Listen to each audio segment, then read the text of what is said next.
आज सनातन धर्म पे बहुत बड़ा खतरा, बहुत बड़ा संकट मंडरा रहा है और हिंदू उसको मौन होकर के सुन रहा है, उसका कोई प्रतिकार नहीं कर रहा है। एक दो उदाहरण आपके सामने हम रख देते हैं। जहां भी हिंदुओं का कोई उत्सव होता है, नवदुर्गा में मूर्ति विसर्जन होता है, हनुमान जी महाराज की जयंती पर, उनके जन्मोत्सव पर कोई शोभा यात्रा निकाली जाती है, हमला होता है।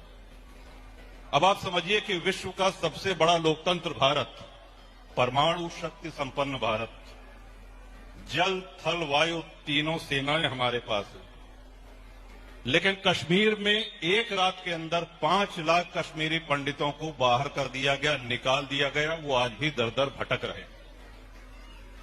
उनका यही अपराध है कि वो सनातनी हैं, उनका यही अपराध है कि वो हिंदू हैं। आपको पता होगा कश्मीरी भाषा में एक नारा उस समय चला था, रालिब गालिब जालिब। इसका अर्थ ये होता है या तो इस्लाम कबूल कर लो, या मार दिए जाओ, और या कश्मीर छोड़ करके भाग जाओ। ये 3 विकल्प तुम्हारे सामने हैं और ये दुर्भाग्य है हम सभी लोगों का कि हम लोग इसको मौन होकर के सहते रहे हैं। कहीं दक्षिण का कोई नेता कहता है कि 15 मिनट पुलिस हटा लो तो हिंदुओं को पता चल जाएगा।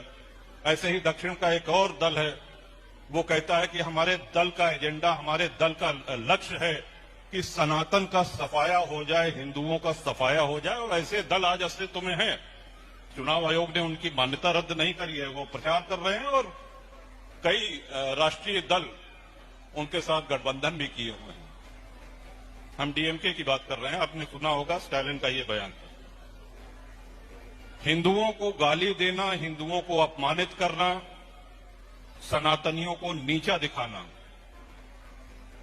आज हमारे देश में बहुत सी शक्तियां हैं जो मुखर होकर के इस काम को कर रही हैं और इस कुत्सित कार्य का जवाब देना ये हमारा और आपका सबका दायित्व है। आज वो चाहे हम सोशल मीडिया के माध्यम से दें, चाहे हम उसको चौराहों पे, बाजारों में अपने खुल करके अपने सनातनी व्यक्तित्व का परिचय देते हुए दें,